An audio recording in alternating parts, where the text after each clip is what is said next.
আমি আগেও অনেকবার বলেছি যে সবচেয়ে কঠিন কাজটা হচ্ছে প্রধান অতিথির, কারণ পুরো সময়টা তাকে বসে থাকতে হয়, সকলের কথা শুনতে হয়, তারপরে যখন তার বক্তব্য দেওয়ার সময় আসে তখন আর কোনো মনোযোগ কারো থাকে না, এটাই স্বাভাবিক।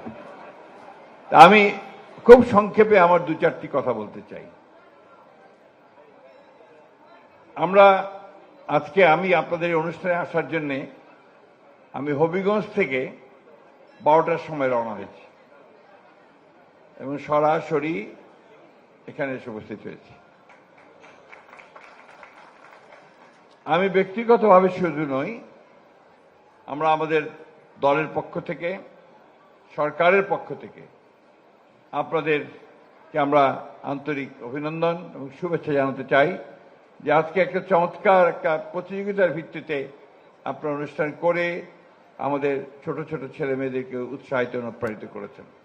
আমি একটা জিনিস লক্ষ্য করেছি যে এখানে যখন আমাদের শিশুরা বা কিশোরীরা যখন পুরস্কার পেয়েছে, জেনে যখন পুরস্কার নিচ্ছিল, তারা আবেগে অভিভূত হয়ে যাচ্ছিল।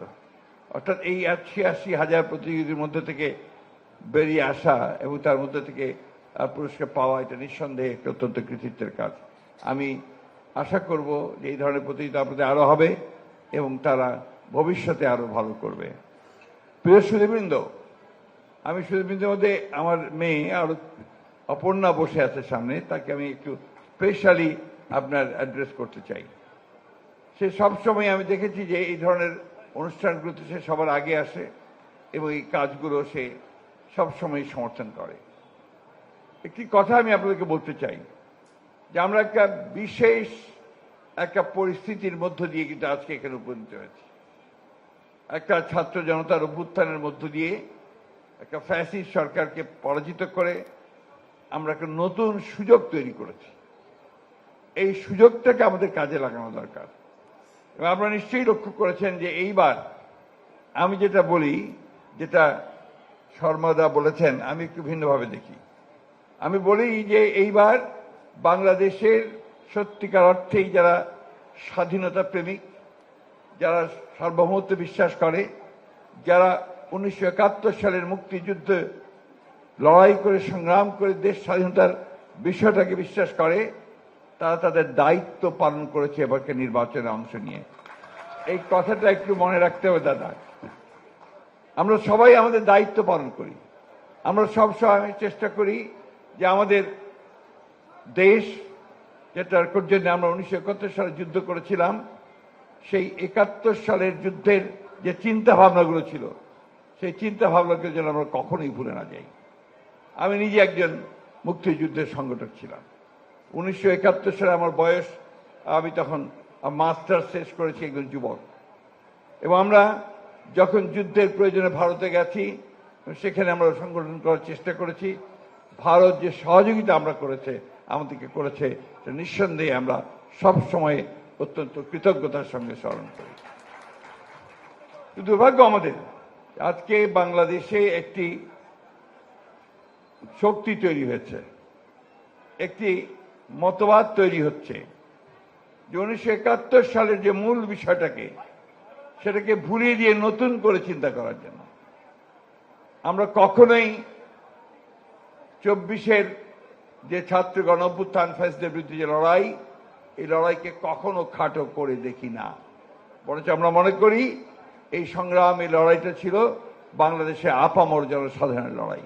সুতরাং এখানে কাউকে বিচ্ছিন্ন করে আলাদা করে দেখার কোনো সুযোগ নেই।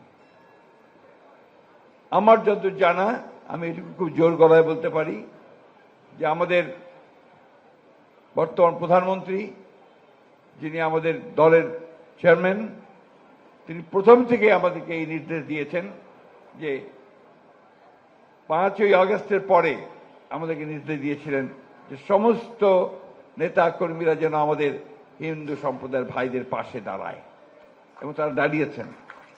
আমরা এটাকে আলাদা করে দেখতে চাই না, কখনোই চাইনি। দেশনেত্রী বেগম খালেদা জিয়া বহুবার আপনারা দেখা করেছেন, কথা বলেছেন, তিনি বলেছেন আমি আলাদা করে বলিনি, তো এটা মনেই করতে পারি না। আমরা মনে করি হিন্দু, মুসলমান, বৌদ্ধ, খ্রিস্টান আমরা সবাই বাংলাদেশি নাগরিক।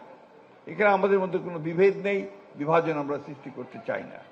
আছে কিছু সংখ্যক লোক আছে যারা বিভাজন সৃষ্টি করে তারা নিজেদের স্বার্থ হাসিল করতে চায়, আমরা সেই বিভাজন সৃষ্টি করতে চাই না।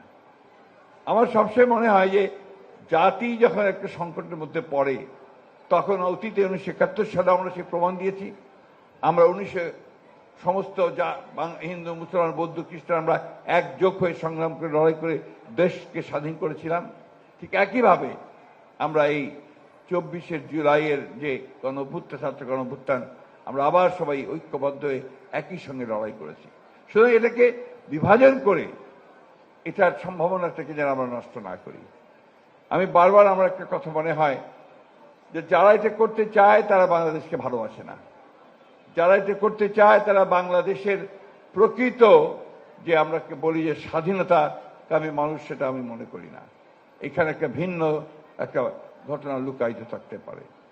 আমার সব সময় মনে হয় নজরুল ইসলামের সেই কবিতার দুটো ছত্র, যে হিন্দু নাম ওরা মুসলিম, ওই জিজ্ঞাসে কোনজন, কান্ডারি বড় ডুবিছে মানুষ, সন্তান মোর মার। এই বিষয়টাকে মাথায় রাখতে হবে। আমাদেরকে সবসময় মনে রাখতে হবে যে আমরা এমন একটা দেশ তৈরি করতে চেয়েছি, এমন একটা সমাজ তৈরি করতে চেয়েছি যেখানে ধর্মের ভিত্তিতে আমরা কোনো বিভাজন সৃষ্টি করতে চাই না। এটাকে করা ঠিক হবে না। বাংলাদেশের মতো একটা দেশে আমাদের সকলকে ঐক্যবদ্ধ হয়ে কাজ করতে হবে। সেখানেই আমি মনে করি যে বাংলাদেশের সাফল্য নির্ভর করবে।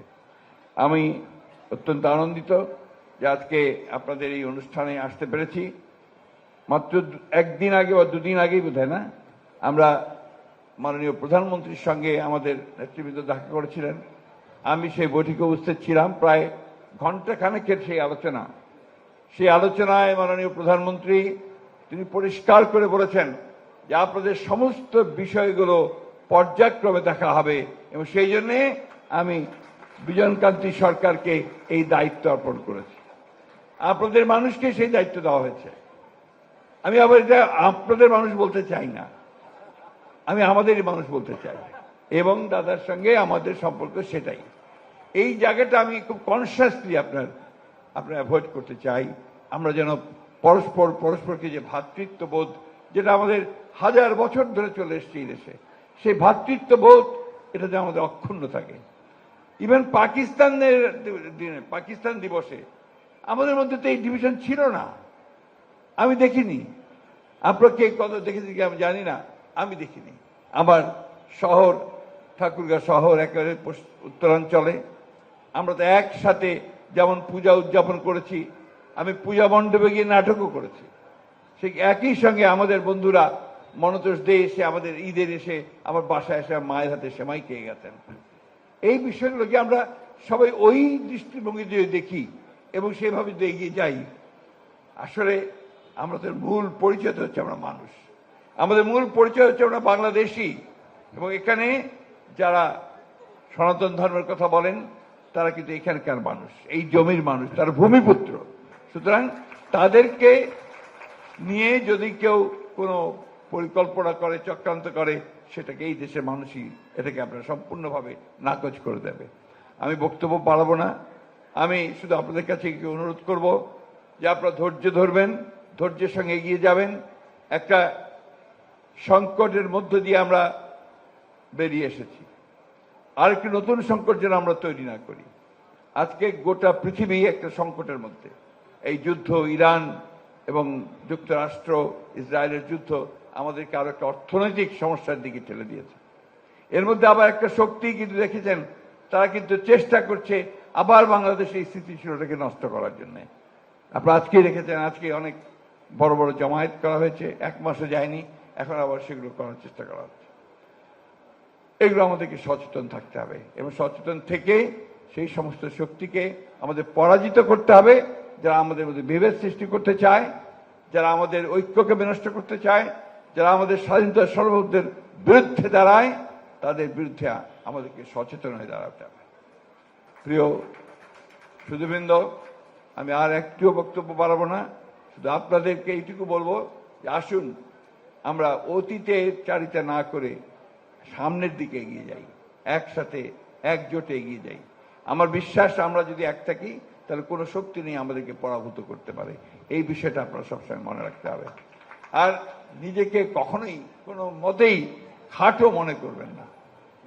ওই জায়গাটা খুব জরুরি প্রয়োজন। আপনার অধিকার আর আমার অধিকার এক। আমরা একই দেশের নাগরিক, আমরা একইভাবে বেড়ে উঠেছি এখানে, সেটাই আমাদের পরিচয়। এর বাইরে কোনো পরিচয় নেই।